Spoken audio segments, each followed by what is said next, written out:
Welcome to the Lemoore College Library and Learning Resource Center. This video tutorial will show you the steps to finding print books in our collection.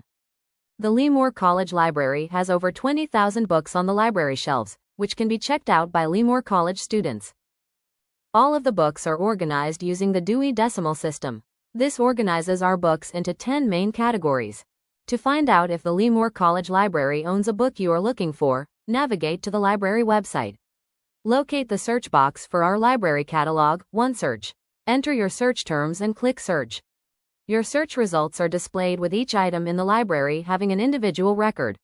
Each record has the title of the material displayed as a blue hyperlink. Click on the title to discover more information about the material. Information in the record includes the format, title, authors, and publication date. It also includes the location of the material and the call number.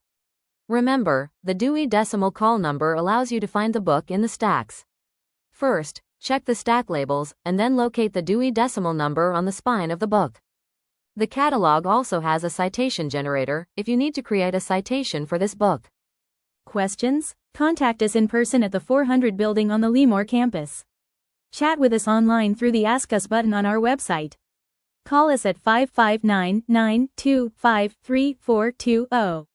Or email us at ask@westhillscollege.lebansers.com.